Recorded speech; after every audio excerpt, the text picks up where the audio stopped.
Glória a Deus, aleluia. Meus irmãos, está conosco desde sexta-feira um grande amigo, um grande pastor, um grande preletor, um servo fiel de Jesus, pastor Paulo Mazzoni.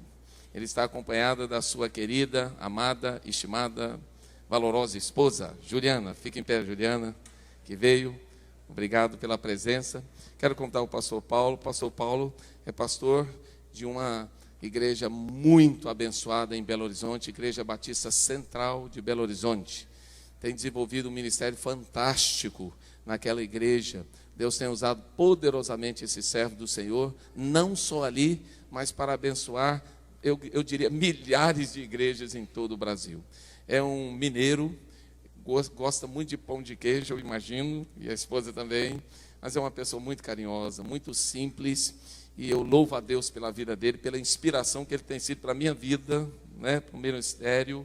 Louvo a Deus por ele ter aceito o convite para estar conosco. Ele ministrou os casais na sexta, ontem ele ministrou aqui aqueles irmãos que puderam vir, e hoje, pela manhã e à noite, ele estará ministrando no nosso coração. E eu tenho certeza que Deus vai falar profundamente ao seu coração nessa manhã. E ele, pois, possa usar tremendamente o pastor Paulo para ministrar a nós agora. Seja bem-vindo, à alegria, viu? É uma grande honra, não é? Na verdade, estou pagando a visita feita pelo pastor Evaldo, que nos abençoou tanto, não é? Queríamos fazer uma cruzada evangelística e pensamos, quem nós podemos chamar nesse país, senão quem faz Jesus vida verão, não é?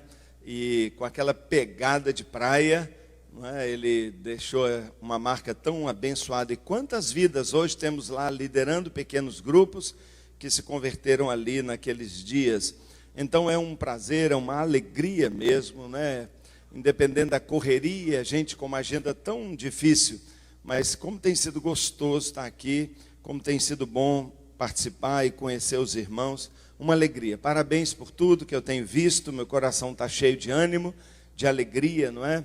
Cheio de entusiasmo por aquilo que o Senhor já está fazendo aqui no meio de vocês e tenho certeza continuará fazendo e fará ainda mais. Queria, sim, que nós recebêssemos a palavra com avidez, com fome, com desejo. A Bíblia diz que é da palavra que a gente vive. A palavra de Deus é espírito e vida para nós. Então eu queria que você, de toda força, jamais deixasse que nada, pensamento, cansaço, desânimo, roubasse a poderosa palavra de Deus do seu coração. E eu quero pedir a gentileza de você abrir a sua Bíblia num profeta menor, um profeta incrível que as crianças gostam tanto, é o Jonas. Jonas, eu queria que você abrisse a sua Bíblia no livro de Jonas, no capítulo 1, e nós vamos ler Jonas, capítulo 1, do verso 1 ao verso 17. Então nós vamos ver aqui a incrível história do Jonas, aquele que ficou 3 dias na barriga de um peixe, não é? E eu gostaria que você abrisse comigo sobre esse texto, que na verdade tem nada a ver com peixe, nem nada a ver com, nada que a gente imagina, mas o tema deste livro, sem dúvida, é transformação. Transformação. Vamos então abrir as nossas Bíblias em Jonas capítulo 1. Se não trouxe a Bíblia, abre o seu iPad. Se não trouxe, abre o seu smartphone. Se não trouxe, misericórdia, aí não tem jeito para você. Então vamos lá, presta atenção, ouve bem, Jonas capítulo 1, de 1 a 17. Assim diz, texto lindo da palavra do Senhor. A palavra do Senhor veio a Jonas, filho de Amitai, com esta ordem: vá depressa à grande cidade de Nínive e pregue contra ela, porque a sua maldade subiu até a minha presença. Mas Jonas fugiu da presença do Senhor. E ao invés de Nínive, dirigiu-se para Tarsis. Desceu até a cidade de Jope, onde encontrou um navio que se destinava àquele porto. Depois de pagar a passagem, embarcou, não para Nínive, mas para Tarsis, para fugir de Deus. Fugir de Deus. O Senhor, porém, não deixou fugir, não é mesmo? O Senhor, porém, foi o Senhor, fez soprar um forte vento sobre o mar, e caiu uma tempestade tão violenta que o barco ameaçava arrebentar-se. Todos os marinheiros ficaram com medo, e cada um clamava ao seu próprio Deus, e atiraram as cargas ao mar para tornar o navio mais leve. Enquanto isso, Jonas, que tinha descido ao porão e se deitara, dormia profundamente. Coisa de deprimido, né? Coisa de deprimido. Dormir no barco pulando, não é? Como eu nunca mais entro nessa na minha vida, não é? Nunca mais. Diz que tem uma turma aqui que adora andar em barco. Eu nunca mais, não é? Depois que o barco pulou desse jeito. Mas o Jonas não ligou não, foi dormir. O capitão dirigiu-se a ele e disse: como você pode ficar aí dormindo? Levante-se e clame ao seu Deus. Talvez ele tenha piedade de nós e não morramos. Então os marinheiros combinaram entre si: vamos lançar sortes para descobrir quem é o responsável por essa desgraça que se abateu sobre nós. Lançaram as sortes e adivinha? A sorte caiu sobre Jonas. Por isso lhe perguntaram: diga-nos, quem é o responsável por essa calamidade? Qual a sua profissão? De onde você vem? Qual é a sua terra? A que povo você pertence?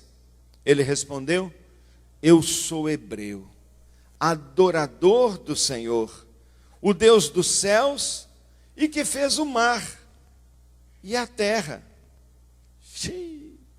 É por isso que o mar está daquele jeito. Então os homens ficaram apavorados e perguntaram: o que foi que você fez? Pois sabiam que Jonas estava fugindo do Senhor, porque ele já lhes tinha dito. Visto que o mar estava cada vez mais agitado, eles lhe perguntaram: o que devemos fazer com você para que o mar se acalme? Respondeu ele: simples, peguem-me e joguem-me ao mar, e ele se acalmará. Pois eu sei que é por minha causa que esta violenta tempestade caiu sobre vocês. Eu sei que é por minha causa que esta violenta tempestade caiu sobre vocês. Mas ao invés disso, os homens nobres se esforçaram ao máximo para remar de volta à terra, mas não conseguiram, porque o mar tinha ficado ainda mais violento. Eles então clamaram a Deus e disseram: Senhor, nós suplicamos, Senhor, não nos deixes morrer, porque tiramos a vida deste homem. Não caia sobre nós a culpa de matar o inocente, Senhor, porque tu, Senhor, fizeste o que desejava, isso é o Senhor que está fazendo. Em seguida, pegaram Jonas e o lançaram ao mar enfurecido, e este se aquietou. Tomados de grande temor ao Senhor, os homens lhe ofereceram um sacrifício e se comprometeram com Deus através de votos. O Senhor fez com que um grande peixe engolisse Jonas, e ele ficou dentro do peixe 3 dias e 3 noites. Uau! Uau! Esse é um dos meus textos favoritos. Me encanta o livro de Jonas. Já o estudei tantas e tantas e tantas vezes. Nós ficamos impressionados quando o Pentecostes, o batismo do Espírito Santo, vem sobre a igreja. E aqueles discípulos medrosos, covardes, escondidos lá no cenáculo, são cheios do Espírito, fogo sobre as suas cabeças. E cheios do Espírito, eles saem daquele lugar de oração e vão para as ruas e começam a adorar a Deus nas línguas daquele povo.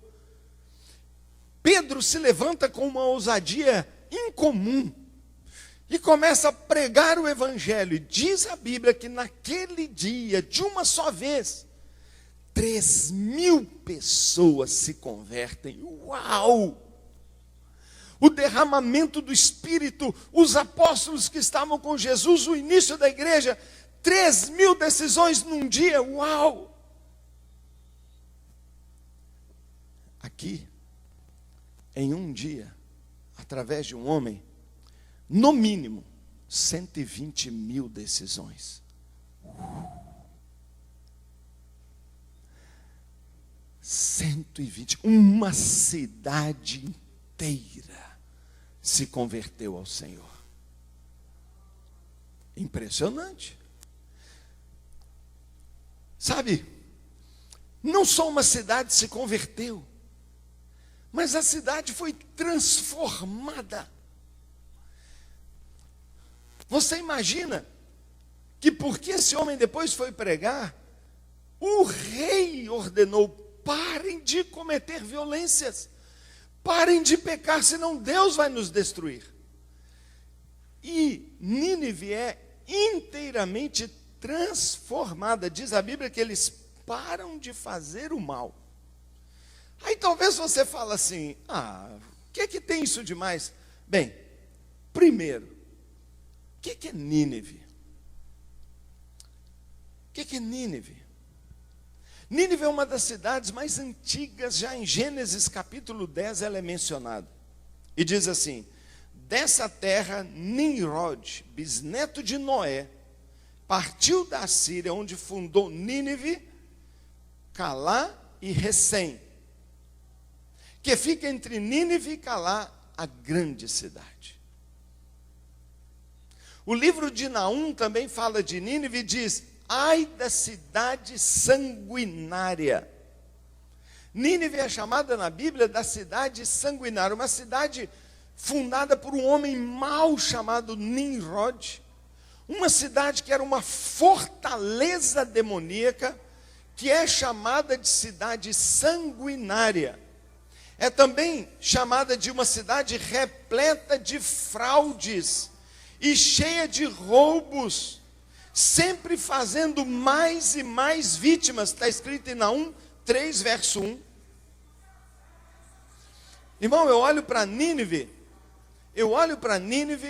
e eu penso num país aí, sabe? Um país que vocês conhecem, repleto de corrupção, cheio de fraude, um país manchado de sangue inocente, 18.000 assassinatos por ano no Brasil com arma de fogo, 18.000. Nós ficamos assim: na guerra em Israel morreram 1.000 pessoas, que coisa pavorosa. 18.000 só com tiro no Brasil, mas 35.000 morrem todo ano com violência no trânsito. Pá, pá. Chega para lá no motoqueiro, pá. Sem contar os estrupos, sem contar a violência doméstica, os espancamentos, sem contar a criança abusada, sem contar a corrupção. Às vezes me dá um desânimo, porque vem na minha cabeça assim: não tem jeito mais para esse mundo. Ou o Brasil nunca vai mudar. Ou minha querida Belo Horizonte nunca vai mudar. Não dá às vezes em você esse desânimo, não? Nínive era uma cidade assim, que não tinha jeito. E se alguém me dissesse que no projeto de Deus, Ele tinha um plano para aquela cidade, e o caminho da redenção passaria por Nínive, eu ia dizer: nunca, isso aí vai para o inferno, Deus está reservando, é para fogo, vai destruir. Realmente Deus ameaça destruir, mas a gente vê na história do livro de Jonas que Ele queria de fato salvar e transformar, e isso acontece. Então, se eu sou apaixonado pelo tema transformação, e se eu quero ver Vila Velha aos pés do Senhor, se eu quero ver Vitória convertida, Belo Horizonte, São Paulo, Rio de Janeiro, se eu quero ver nesse país os políticos se arrependendo, os reis se arrependendo, o povo parando de ser violento, de roubar, de mentir, de se prostituir, de adorar falsos deuses, eu olho esse livro e digo: é possível. É possível.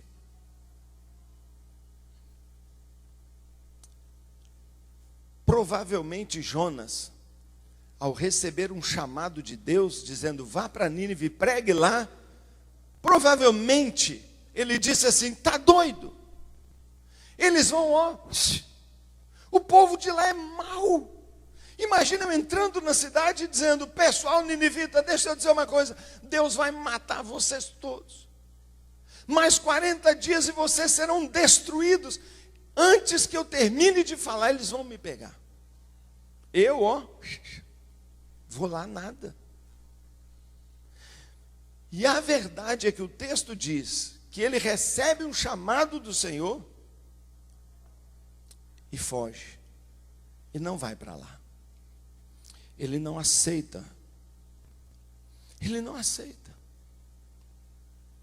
Então fica imaginando você, orando na sua casa, tendo um momento de oração, e dizendo, Deus, eu não estou aguentando mais meu chefe, eu não estou aguentando mais tanta injustiça, eu não aguento mais ser perseguido no meu trabalho, eu não aguento mais esse vizinho, eu não aguento mais essa vida, eu não aguento mais meu marido me tratando tão mal, eu não aguento mais viver numa cidade assim, esse trânsito, essa violência, essa criminalidade, e você está orando, orando, orando, e de repente você começa a ouvir uma voz aqui dizendo, então, vai lá fora, começa a pregar, porque eu vou converter essa cidade toda. Já imaginou? O que você faria? Sabe, eu penso assim, eu vou então correr lá e começar a pregar para todo mundo. Mas na verdade, Nínive sai fora do roteiro de Jonas e Jonas, Jonas vai embora. Jonas não aceita o chamado, Jonas foge, e a Bíblia diz que ele não vai ser usado por Deus, porque ele está fugindo da presença de Deus. Ele está fugindo de Deus. Muitas vezes eu penso que as vidas de tantos cristãos, nós somos 25% do Brasil. Nós somos 25% do povo brasileiro, somos cristãos evangélicos. Nós não fazemos diferença. Nós não mudamos a cultura, a violência não diminuiu, a roubalheira não diminuiu, a prostituição não fechou. E eu fico pensando, por quê? Será que porque nós estamos fugindo da presença de Deus? Será que nós estamos sim nas igrejas, mas nosso coração está longe da vontade do Senhor? Nós não nos oferecemos, nós mesmos não somos instrumentos, nós mesmos não queremos ir? Pensa, por favor, se você recebesse uma palavra, um sonho, uma visão, eu vou te dar a sua cidade. Talvez você está morando aqui, mas é lá de São Paulo, e Deus diz, vai para São Paulo, eu vou te entregar São Paulo. Talvez você é carioca, torcedor do Flamengo, e Deus vai dizer para você, vá ao Rio de Janeiro, lá na praia, e eu vou botar milhões, e essa cidade vai começar a chorar, porque eu vou botar uma palavra na sua boca. E você, ao invés de ir para o Rio de Janeiro, você vai lá para Porto Alegre e fala, ou ao invés de ir para São Paulo, você vai para Fortaleza, dizendo, não vou pregar mesmo, porque o povo de lá é mau. Quantas vezes o que impede o crescimento da obra do Senhor não é a estrutura que a gente tem, não é o método que a gente usa. Quantas vezes o problema está em nós mesmos? Quantas vezes não somos nós mesmos os limites? Quantas vezes? Quantas vezes Deus não tem que transformar a gente mesmo? Eu me lembro quando era ainda um pastor auxiliar do meu pastor. E eu ajudava, e eu trabalhava com ele, fazia o que podia. Mas aqui dentro do meu coração, lá no fundozinho aqui, eu falava assim, é porque deveria fazer assim. É porque o problema é que devia fazer assado. Se nós tivéssemos tal jeito, ou tal maneira, ou se isso mudasse, eu ficava pensando. Mas eu guardava aqui dentro e trabalhava com muita fidelidade. Mas a crítica estava ali dentro, escondido no meu coração. Um dia aquele pastor foi embora, falou assim, tchau, tchau, agora você é o pastor. Eu fiquei com medo, mas ao mesmo tempo falei assim, oba, então vai ficar ótimo. E foi ótimo mesmo, não é? porque de 500 membros nós fomos para 170.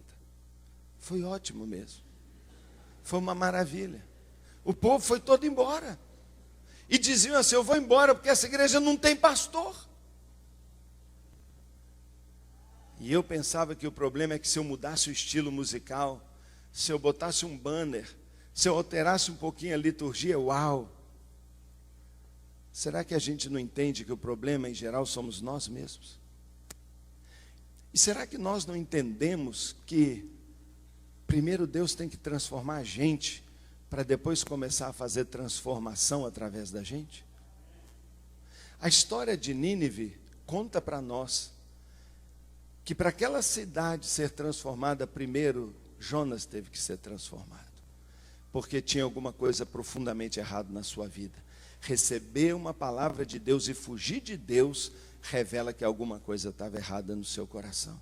E ele passa por uma experiência impressionante. Impressionante. Impressionante. Uma experiência que vale para cada um de nós. E se de repente Deus começasse a usar a sua vida para transformar outros? E se de repente você se torna um fogo de Deus na sua geração? E se de repente o seu testemunho começa a impactar vidas? E se Deus fizer uma mudança tão linda na sua vida, que todos vejam, é Deus na vida dessa pessoa? Essa história mostra para nós, sabe, tantas coisas que Deus pode fazer, e Ele quer fazer. Mas eu queria, sabe, dizer algo muito sério para você que Jonas ensina para nós. Ninguém vai ser um agente de transformação se não for primeiro gente transformada. Sabe por que tantas vezes a igreja não causa impacto e o povo não vem arrependido, chorando como os ninivitas? Homens maus chorando, homens brutos chorando, homens brutos de joelho pedindo: por favor, Deus, perdoa. Homens acostumados a cortar a cabeça, a abrir ventre. Homem mau, chorando arrependido. Por quê? Porque a vida de Jonas passou por um processo incrível. Muitas vezes Deus não faz algo lá fora porque não fez aqui dentro primeiro. E se o Brasil precisa desesperadamente de Deus, a igreja evangélica brasileira precisa desesperadamente de transformação e de avivamento. Porque Deus não tem um plano B. Deus não vai salvar as cidades, Deus não vai mudar essa nação de outra maneira, é através de nós. Mas nós quem? Nós quem? Nós que temos um chamado para irmos para Nínive, e ao invés disso estamos indo para Tarsis? E a minha pergunta nessa hora, e o tema da minha pregação é uma pergunta: para onde você está indo? Todos nós estamos indo para algum lugar. Pode parecer que não. Não, pastor, eu não sou nascido e criado aqui, não estou indo para lugar nenhum. Está assim. Todos nós estamos indo para algum lugar. A nossa vida é um destino, é um caminho. Cada escolha, cada atitude, cada postura, cada oração ou não oração, cada ministério ou não ministério, cada decisão lá fora e cada decisão aqui dentro, está me levando para algum lugar. E está me levando mais para perto de Deus e da sua vontade, ou mais para longe de Deus e da sua vontade. E não se iluda, quanto mais perto de Deus, mais abençoado você será. Mais abençoado. Nós acabamos de cantar uma música que com certeza é aprovada pelo pastor e diz, não é? Eu sei que muitas bênçãos eu terei por estar perto de Deus. É impossível, diz a canção, que eu não seja cheio das bênçãos de Deus se com Ele eu andar. É impossível. Então por que nós temos vivido tantas vezes de migalhas? Por que nós temos vivido não do Deus Todo-Poderoso e Deus da abundância, mas uma vida espiritual às vezes sem milagres, sem fruto, sem testemunho, sem um monte de história para contar? Às vezes uma vida boa, uma vida ética, uma vida legal, mas não uma vida revolucionária, impactante, porque eu não estou andando tão perto de Deus. A história de Jonas, ela é uma história impressionante, porque quando Deus chama Jonas e fala: Jonas, eu quero que você vá para Nínive, Deus coloca Jonas numa encruzilhada. E nesta encruzilhada estamos todos nós, crentes no Senhor Jesus, salvos pela fé, pela graça de Deus, lavados no sangue do Cordeiro. Mas isso não é o fim, isso é só o começo. Muitas pessoas pensam que a conversão é o fim. Pronto, eu me converti, agora acabou. Não, a conversão é a matrícula. A conversão é a entrada. Agora, a partir de agora, eu tenho um caminho. Qual caminho eu vou andar? Eu vou para Nínive ou eu vou para Tarsis? E a história de Jonas revela para nós algumas coisas que você não deveria esquecer. E eu não me esqueço, e todo dia eu me lembro. Primeiro, o texto diz que Deus chama Jonas, vá para Nínive. Ele olha o povo de Nínive, ele pensa e avalia, ele fala: eu não quero andar com Deus, eu não quero andar na presença de Deus, eu não quero a consagração da intimidade, eu não quero o relacionamento comprometido, próximo de Deus, sabe? Despistadamente, eu vou é para Tarsis. Quando ele decide fazer isto, ao invés de ir para Nínive e ir para Tarsis, ele aprende e ele descobre algo que nós temos que nos lembrar. Algo que nós temos que nos lembrar, que o melhor lugar do mundo para a gente viver, não é Vila Velha, nem Belo Horizonte, nem os Alpes suíços. O melhor lugar para a gente viver é o centro da vontade de Deus. Esse é o melhor lugar, e este é um poderoso princípio espiritual. Se você tem que tomar uma decisão na sua vida, tome sempre com base nesse princípio. O melhor lugar para eu ir é a vontade de Deus, ainda que a vontade de Deus seja uma cidade sanguinária e violenta. E no momento que Jonas esquece isso, ele vai descobrir o segundo princípio que a gente tem que entender. É que fora da vontade de Deus, a vida se transforma num inferno. O texto diz que Deus levantou uma poderosa tempestade na vida daquele homem. E muita gente tem vivido uma tempestade, uma vida de perdas. O texto diz que eles perderam os bens, que eles estavam perdendo as vidas, que o navio se despedaçava. Um caos, um caos. Quantas pessoas estão vivendo um caos na sua vida? Tudo está dando errado, parece que está tudo amarrado, parece que está tudo preso. Quanta gente está vivendo assim, está dizendo: olha, pastor, por favor, ore por mim, porque o diabo levantou forte. E a gente vai ver, não foi o diabo nada. Foi a minha escolha de querer ir para longe da vontade de Deus. Sabe, irmãos, muitas vezes a gente tem que avaliar: por que isso está acontecendo no meu casamento? Por que isso está acontecendo na minha empresa? Por que isso está acontecendo com meus filhos? Por que isso está acontecendo na minha família? Por que isso está acontecendo nos meus negócios? Por que isso está acontecendo nos meus relacionamentos? Muitas vezes você vai descobrir: tem um Deus todo-poderoso que resolveu botar a mão no seu peito e dizer: pois você não avança mais, porque você está indo para o lugar errado. Para onde nós estamos indo? Sabe, irmãos, terceiro princípio que nós temos que entender aqui é que obediência não é fazer o que eu quero ou desejo fazer. Obediência é fazer o que eu tenho que fazer. Jonas não queria ir para Nínive. Ele não queria, mas é para onde ele devia ter ido. Muitas vezes nós estamos achando que a nossa vontade é o aferidor da boa decisão. Está errado. Jesus conta uma parábola do bom samaritano e um pastor está passando e vê aquele homem caído na beira do caminho e ele não para. Um levita não para. Mas vem lá um samaritano. E quem está caído ali é um judeu. Eu garanto a você, A última coisa do mundo que aquele samaritano queria é parar para ajudar um judeu. Porque o judeu, se tivesse acordado, ia dizer assim: não me toque, eu prefiro morrer do que um cachorro como você me tocar.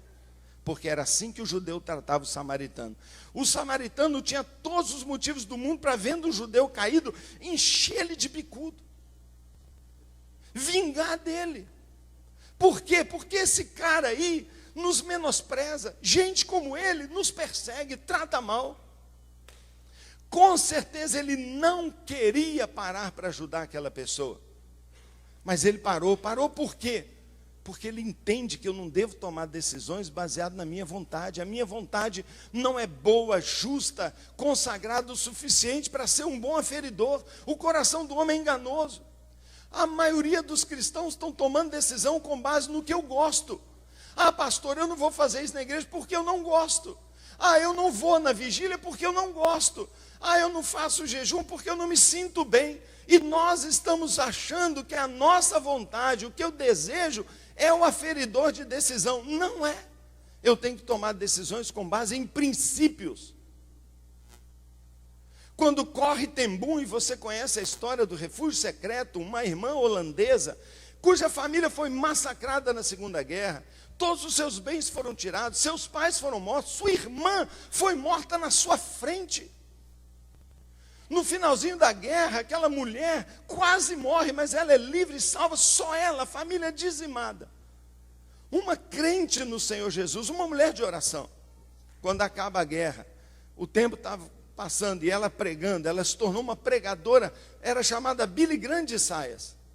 Pois ela está fazendo uma obra tremenda na Europa, especialmente no seu país, na Holanda, quando na oração Deus vem para ela e fala assim: corre, agora para aqui e vai pregar na Alemanha. Ela falou assim: eu não vou. Foram eles que mataram minha irmã, foram eles que mataram minha família. Eu não estou perguntando o que você quer fazer, eu estou falando para você ir. E ela foi. E quando está pregando num culto, ela está aqui, mas como aquela irmã lá na porta, ela percebe alguém, e ela identifica a silhueta, ela vê, e ele vem tremendo à frente, e ele reconhece: é o carrasco que matou sua irmã. E ele vem aqui, e ele fala assim: eu matei sua irmã. Ela diz: eu sei, por favor me perdoe, eu preciso de Deus. E ela ficou ali: o que eu faço? Vocês acham que ela toma uma decisão baseada na vontade dela? Ela pularia em cima e dava nele. Ela xingaria, ela falaria: eu te odeio. Mas diz ela que algo mexeu com ela. Ela se lembrou de Jesus quando estava ali no Getsêmani e dizia: Pai, se possível, me livra dessa cruz tão dolorida, mas não quero fazer o que eu quero fazer o que é certo. E foi para a cruz por amor. Não é porque ele queria, porque era bacana, era horrível, mas ele foi. Por isso a Bíblia não diz que Deus amou o mundo, a Bíblia diz que Deus prova o seu amor para conosco. Amor não é fala, não é papo, é prova. Ele provou que amava. Nós somos o povo do amor de Deus. Nós temos provado que amamos o mundo, que amamos a vontade do Senhor. Foi isso que Jonas estava ali vivendo. Mas eu não quero ir para os ninivitas. Obedecer não é fazer o que eu quero, é fazer o que eu devo fazer. É uma escolha. É uma escolha, irmãos. E muitas vezes nós temos ficado aquém das promessas, nós temos perdido a bênção, nós temos sido roubados da nossa intimidade, das nossas experiências com Deus, dos dons que Ele tem para nós, da colheita que Ele tem para nós, porque nós temos preferido: ah não. E na verdade nós estamos passando. E o mundo está caído à beira do caminho, nós não paramos para eles. O mundo está hoje em coma, caído à beira do caminho. Ou nós, igreja, paramos, ou já era. Pastor Bill Hybels diz: a igreja é a esperança do mundo. A igreja é a esperança do mundo. Não é o político, não é a educação, não é a tecnologia, não é a segurança, não é nada neste mundo. O mundo não tem saída para ele. Só Deus pode mudar esse mundo. Mas Deus escolheu contar conosco. E Ele chega para nós e diz: filha, vai para Nínive. E eu digo: não, eu vou para Tarsis. Eu vou para Tarsis. Nínive seria o lugar da obediência. Tarsis é o lugar da conveniência. Para onde você está indo? Sua vida está mirando na obediência ou no que é conveniente para você? Nínive é o ministério, o chamado, o lugar que Deus nos dá. Tarsis é o lugar que nós escolhemos. Não, eu gosto é disso. Na minha igreja nós trabalhamos com pequenos grupos, temos milhares. As pessoas gostam de dirigir pequenos grupos? Não. Dá trabalho, suja a casa, estraga o sofá, gasta telefone para ficar ligando para todo mundo. Quando vai embora eu vou ficar lavando louça lá. Eu tenho que me preparar muito bem antes. Alguém gosta de liderar um pequeno grupo? Resposta: não. Por quê? Milhares estão lá dirigindo. Por quê? Semana que vem, às 16h, eu tenho meu culto mensal só com líderes de células. Nós vamos ter lá 1.600 pessoas. Só líderes. Alguém gosta? Não. Mas por que eles estão liderando? Porque nós temos ensinado. O crente não faz o que ele gosta, faz o que precisa fazer. E ir para o que eu gosto vai me tirar do centro da vontade de Deus e vai me botar na vida de tempestades e perdas. Porque Deus não pode, já que Ele te ama, deixar você direcionar a sua vida para o caminho da desobediência. Ele não pode. Então Ele vai levantar tempestade na sua vida. E muitas vezes, problemas que nós temos, Deus mesmo é que tem levantado. Nínive é o lugar da nossa vocação, do nosso chamado. Tarsis é o lugar do trabalho fácil, gostoso, agradável, minha turminha. Nínive é o lugar do desafio, é difícil. Tarsis é o lugar da comunidade. Para onde você está indo? Para onde você está levando a sua vida? Para onde você está levando a sua vida? Quarto lugar, Jonas diz para nós que quando nós saímos da vontade de Deus, quando nós saímos da vontade de Deus e entramos nesse caminho assim, sabe, individualista, tudo começa a dar errado para nós. E o texto diz que aqueles homens muito bacanas diziam: eu não vou jogar ele fora do barco, mas acabam jogando. E um peixe engole, é mandado por Deus para engolir Jonas. E muitas pessoas falam comigo assim: puxa vida, coitado daquele Jonas. Meu Deus, dentro de um peixe, suco gástrico, e o peixe tentando te digerir, e mandando ácido, mas ele é indigerível. Algumas pessoas falam: coitado do Jonas. Sabe o que eu penso? Coitado do peixe. Porque o peixe estava viajando 3 dias entalado com aquela coisa ruim dentro dele. Um crente desobediente é um veneno. O peixe passou tanto mal, que a única coisa que sobrou para ele, me desculpa, era vomitar. E sabe, deixa eu dizer, tem muito crente precisando vomitar. Botar para fora essa desobediência, botar para fora essa coisa que está entalada. Quantos de nós está com alguma coisa lá atrás? Ah, eu não me envolvo porque um dia o pastor não me tratou tão bem. Ah, eu não me envolvo porque uma vez que eu me envolvi, um irmão. Ah, eu não me envolvo porque. E tem gente paralisado, longe da vontade de Deus, por causa de uma coisa ruim que ficou aqui dentro. E eu digo: vomita isso, põe para fora. Porque se você não fizer isso, esse barco vai afundar. E queridos irmãos, apesar de todas as promessas e tudo que Deus diz para os filhos dele, aquele barco ia afundar se eles não tivessem jogado Jonas para fora. Isso me faz pensar no próximo princípio. Cuidado para onde você está indo. Você está levando a sua vida como um crente obediente ou está levando a sua vida como você quer? Nós temos que tomar muito cuidado, porque tem gente seguindo a gente. E se nós formos para o lugar da desobediência e criarmos o inferno, muitos vão sofrer. O Jonas entrou num barco, a carga foi toda jogada fora. Os homens estavam morrendo e iriam morrer. E ele sabia disso e se escondeu lá no porão.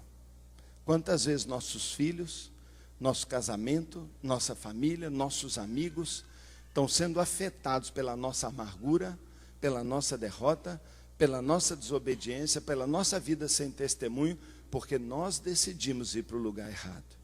E quantas vezes eu vivo um pseudo-cristianismo, mas meus filhos não estão mais na igreja, porque eles percebem, isso não é verdade na vida dos meus pais. Quantas vezes os filhos estão vivendo um pseudo-cristianismo e os pais dizem, meu filho agora falou que é crente e tal, mas não mudou nada. É o mesmo filho.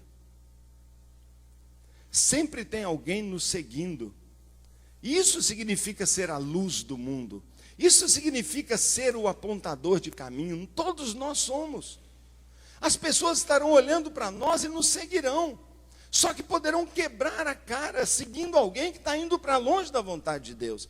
Você quer gerar frutos e quer ver sua família e amigos e pessoas conhecendo o Deus verdadeiro? Vá fazer a vontade dele e as pessoas descobrirão o céu na ponta do arco-íris.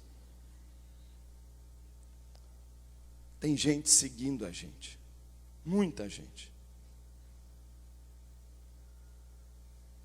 Foi ali, na barriga daquele peixe, que Jonas, experimentando o pior momento da sua vida, descendo ao buraco mais fundo que ele já teve, não sabendo se dali ele sairia, já dizendo, já morri, já era, que ele faz a oração mais extraordinária que eu acredito está registrada na Bíblia. Se você gastar um tempinho hoje à tarde lendo Jonas capítulo 2, você vai ver as 9 orações que Jonas fez. Ele fez talvez as confissões mais poderosas que um homem pode fazer. Ele faz as orações mais desesperadas.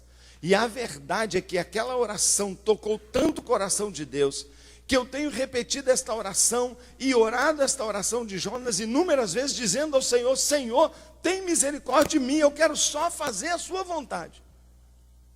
E Deus viu aquele homem tão quebrantado, tão arrependido, que Deus manda o peixe subir de volta e cuspi-lo lá na praia. Ele sai na praia completamente verde, feito um ET de Varginha. Diz o texto que ele tem algas na cabeça, ele está todo murcho, a pele dele fedorenta, um cheiro horrível de peixaria, 3 dias tomando suco gástrico verde, tentando matá-lo, e ele agora feito um ET, anda pela cidade e prega a pior mensagem que alguém já pregou. Uma mensagem sem atrativo, sem introdução, sem nada. Ele apenas diz, dentro de 40 dias essa cidade vai ser destruída. Mas sabe o que acontece? Ainda que ele não soubesse pregar, ainda que foi horroroso, o quebrantamento, a presença de Deus, o fato de que agora ele estava no lugar certo, na hora certa, obedecendo a Deus, trouxe autoridade e poder à sua mensagem. E o povo começa a chorar e se arrepender, e todo mundo se converte, até o rei rasga sua roupa e diz, eu tenho sido mau, e ele diz, todos os ninivitas parem de fazer maldade, por causa de uma pregação de um homem verde, fedorento, horrível. Não, por causa de uma pregação de um homem que decide dar meia volta, obedecer a Deus e se arrepende profundamente. Amado irmão, quando um homem e uma mulher são quebrantados e oram, confessando seus pecados diante de Deus, por mais simples que sejam, tornam-se um instrumento do poder de Deus. Quando um homem é transformado, ele se torna um agente de transformação. Neste auditório, tem aqui poder, como de bomba atômica, capaz de transformar esse Brasil 100 vezes. Há poder aqui, na salvação de cada um de nós, para salvar e trazer a Deus milhares de pessoas. Eu tenho crido nisso e tenho vivido isso. Há poder para isso. Todos nós temos que responder uma pergunta: para onde eu estou indo? Eu estou indo a algum lugar ou eu estou parado na minha vida cristã? Eu estou vivendo no meu lugar de conveniência uma vida apenas moralmente correta, pequenos pecadinhos, ou eu sou uma pessoa consagrada à vontade de Deus? Por causa desta consagração, as pessoas têm vindo a mim como pastor e falado: pastor, eu estou às suas ordens. Eu não quero mais fazer o que eu gosto, o que é da minha vontade. Eu estou aqui para servir a Deus. Eu entrego o dízimo com a maior alegria. Em meu tempo eu dou dízimo de oração e dou dízimo de ministério. Pode contar comigo, pastor. O que o senhor está precisando? Me treine, me ajude, me ensine a pregar, me ensine a liderar um pequeno grupo. Pastor, eu quero mudar o mundo. E sabe o que nós temos visto? O mundo sendo mudado. Ah, querido irmão, há um poder na obediência, há um poder na escolha, está nas nossas mãos. E uma igreja como essa, com essa membresia, eu olho daqui e vejo qualidade saltando aos olhos. Eu olho daqui e vejo potencial gigantesco. Eu olho ali por esses vídeos, eu vejo uma cidade madura, esperando: colha-me. Eu vejo esses prédios e vejo eles descendo as escadas, correndo, rasgando as suas roupas nessa escadaria, dizendo: eu me arrependo, quem vai me salvar? Eu preciso de Deus. Eu vejo. Desde que aqui dentro a gente também rasgue a sua roupa e se arrependa e ore: Deus, eu quero só fazer a sua vontade. Eu quero fazer a sua vontade. Eu quero dar tempo para o Senhor. Eu quero servir ao Senhor de verdade. Eu não quero fazer o que eu gosto. A minha vida é tua. Jonas faz uma confissão de desespero. Jonas fala que está com medo de morrer. Jonas fala que ondas estão batendo nele. Jonas fala que as circunstâncias estão destruindo a vida dele. Quantas vezes não é assim que nós estamos sentindo também? Mas Jonas pede a Deus uma nova chance. E Jonas fala assim: Senhor, me dá uma nova chance para eu recomeçar. Eu quero ter uma vida de cristão em Nínive e não mais em Tarsis. E quando nós apenas fazemos esta virada e vamos na direção do Senhor e nos oferecemos uma unção, uma autoridade. Às vezes a mesma palavra que eu já falei 1 milhão de vezes não tocou ninguém. Agora, quando eu falo pela segunda vez na vontade de Deus, essa palavra é como uma dinamite. E as pessoas funcionam e funcionam. O que eu acho mais legal nessa história toda é o último princípio. Nínive é um testemunho de que é possível começar de novo, não é? Jonas tinha começado tudo errado, mas ele para e vai começar de novo. E quando ele começa de novo, tudo dá certo. Nínive estava sendo marcada para ser destruída, não tinha mais jeito, é inferno e fogo para todo mundo. A cidade se arrepende, Deus diz assim: eu não vou mais destruir, provando para nós, sempre é possível dar uma nova volta. O cristianismo é tão lindo, sabe por quê? Porque ele é uma mensagem de esperança, ele é uma boa nova. Sabe por quê que o cristianismo é sensacional? É porque ele nunca vai dizer para você: não tem mais jeito. Ele vai dizer para o cabecinha branca: tem jeito. Ele vai dizer para o jovem: tem jeito. Ele vai falar para o rejeitado: tem jeito. Ele vai falar para o tímido: tem jeito. Ele vai falar para todo mundo: tem jeito, basta você querer. Por isso é que eu comecei dizendo: você tem que sempre responder uma coisa: para onde você está indo? Se você decidir fazer a vontade de Deus, Deus não de maneira alguma reterá a bênção e o poder para transformar você. Então veja bem como é a história de Jonas. Primeiro, fugindo de Deus. Às vezes nós estamos dentro da igreja fugindo de Deus, porque a gente leva uma vida assim, religiosa e um pouquinho afastado, mas consagrar mesmo eu não vou. Depois a gente vê Jonas correndo para Deus, lá no fundo do peixe, numa oração desesperada. E agora a gente vê Jonas lá na cidade de Nínive pregando e o povo todo se convertendo. Esta é a trajetória que Deus quer para a nossa vida. Ele quer começar, Ele quer fazer uma história linda, linda, linda. O livro de Jonas não tem fim. Fica com uma pergunta. Ele diz assim,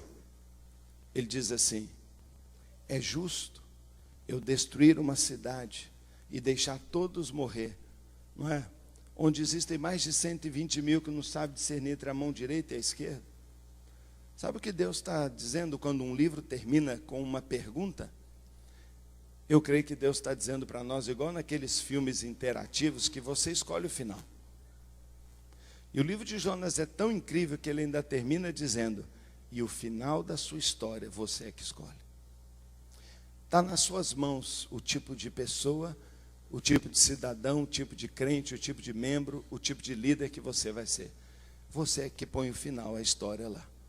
Um dia, Deus me chamou para largar tudo que eu fazia e me tornar pastor. Eu não queria.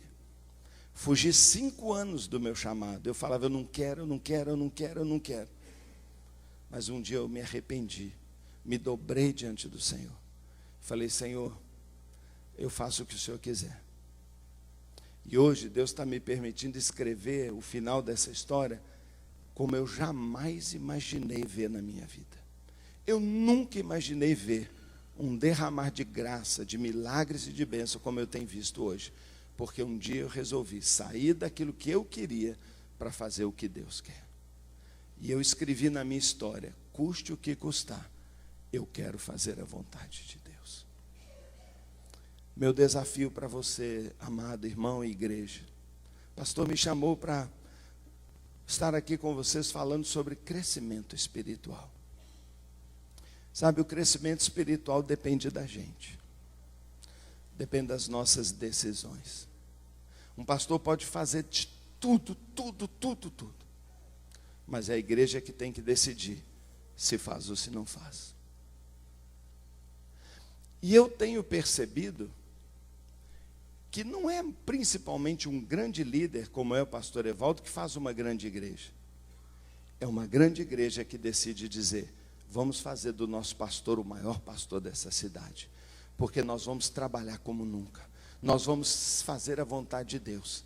E vamos levantar este ministério com a unidade, o empenho, a dedicação de todos nós. E eu tenho descoberto que é a igreja que faz o grande pastor e não o grande pastor que faz a igreja. Vocês têm um grande pastor, mas vocês podem fazer agora uma grande igreja. Vocês têm todas as condições, mas alguns têm que sair de Tarsis e vir para Nínive. Quando ele vai para Tarsis, ele resolve pegar um barco em Jope. A Bíblia é engraçada porque o texto é tão rápido, mas ele fala assim, e ele pagando uma passagem, pegou o barco. Para que falar que pagou uma passagem? É lógico. Sabe o que Deus está dizendo para nós? Toda vez que eu resolver fugir da vontade de Deus, eu vou pagar um preço. Irmãos, talvez você está pagando um preço. E talvez tantas orações que a gente tem feito e tanta coisa que não resolve, é porque nós estamos ainda pagando o preço da nossa desobediência, ou do nosso não envolvimento, ou da nossa fuga confortável do centro da vontade de Deus. Deus quer te derramar abundância, bênçãos sem limites, mas elas vão ser derramadas no lugar da prova, no lugar da entrega, no lugar da obediência. E eu quero fazer um apelo em nome de Jesus. Um apelo a esta igreja. Uma igreja linda, uma igreja organizadíssima, excelência em todos os detalhes. E que eu fico imaginando o que pode acontecer quando todos. Às vezes a gente pensa que é só o poder do Espírito Santo que fez a igreja de Pentecostes, a igreja primitiva, ser como era ela. Porque o fogo desceu, mas a Bíblia diz que o fogo desceu sobre todos, nenhuma cabeça ficou sem fogo. Diz que todos iam nas reuniões de oração, diz que todos serviam com alegria, todos estudavam a palavra, todos abriam as suas casas para os pequenos grupos, todos iam aos cultos. quando nós, como um só homem, pudermos dizer: todos servimos ao Senhor, nós vamos viver de novo o poder, a conquista, a unção. E eu creio que num dia 3.000 pessoas estarão aqui nessas ruas, parando o trânsito, dizendo: por favor, deixa a gente entrar, ensine a palavra para nós, orem por nós, abençoe, batizem a gente. Esse batistério vai ter que ser feito na rua, porque as pessoas virão quando todos disserem: sim, Senhor, eu vou para Nínive fazer a sua vontade. Fica de pé, por favor. Vamos orar a Deus.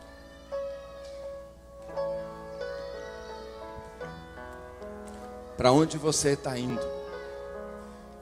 Para onde você quer ir a sua vida? Você entendeu muito bem que Tarsis é um lugar fictício. Vocês estão mais perigosos do que eu, porque Tarsis era uma praia, era um balneário de férias maravilhoso. Tarsis era assim o resort da época. Tarsis era tipo assim, Vila Velha. Então olha só que perigo para vocês, hein? Estão morando em Tarsis, mas aqui pode se tornar a sua Nínive, o seu lugar de testemunho, o seu lugar de posicionamento, o seu lugar de serviço, o seu lugar de dedicação, o seu lugar de obediência.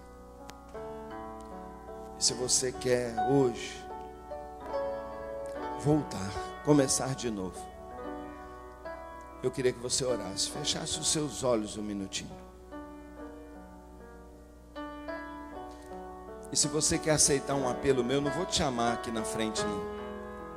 Eu vou pedir a você, se você quer, como Jonas, se render totalmente à vontade do Senhor e dizer para Deus: Deus, minha vida não é minha mais, eu quero fazer a tua vontade.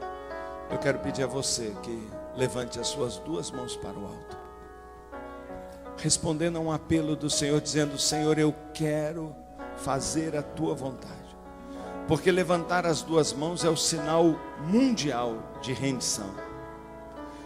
Quando o policial chega diante do bandido e ele diz: não atire, e levanta as mãos, o policial não vai atirar, porque ele está se rendendo.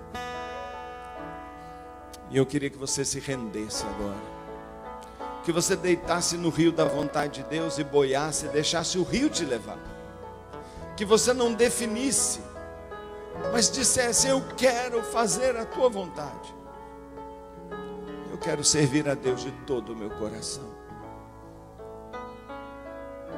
Pai, nós estamos aqui pedindo perdão ao Senhor, como Jonas na barriga do peixe orou em desespero, dizendo: perdoa-me, Deus, eu desobedeci a sua vontade, eu tenho buscado o que é conveniente para mim, e eu estou errado, me perdoe, me perdoe, me perdoe.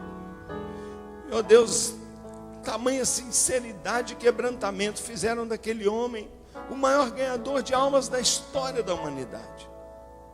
Senhor, nós queremos agora pedir, Pai, que esse povo aqui, de mãos levantadas, se tornem ganhadores de almas, Pai, incrivelmente frutíferos, testemunhas ambulantes, boca aberta, luz do mundo, sal da terra, testemunho ousado, ó Deus, com a vida e com palavras, para que seus amigos, seus parentes, seus colegas de trabalho, seus sócios, ó Deus, seus alunos, venham conhecer a graça, o amor de Jesus. Pai, nós nos rendemos a Ti, e nós pedimos, Senhor, Pai, nós queremos, Senhor, fazer só a Tua vontade. Nós agora saímos de Tarsis, saímos da nossa preferência, saímos do nosso conforto, da nossa comodidade, e vamos, Pai, para o ministério que o Senhor tem para nós. Pode ser um pequeno grupo, pode ser, ó Deus, testemunhar lá fora, ó Deus, orar de manhã cedo, buscar a Tua palavra, subir ao monte, o que o Senhor quiser. Mas a nossa vida não é nossa, nós somos Teus, queremos fazer a Tua vontade. Pai, eu quero pedir, Pai, para todos aqui que estiverem entregando tudo, eu peço, entrega tudo também, Pai. Para quem está se rendendo aqui, Pai, renda-se para Ele também.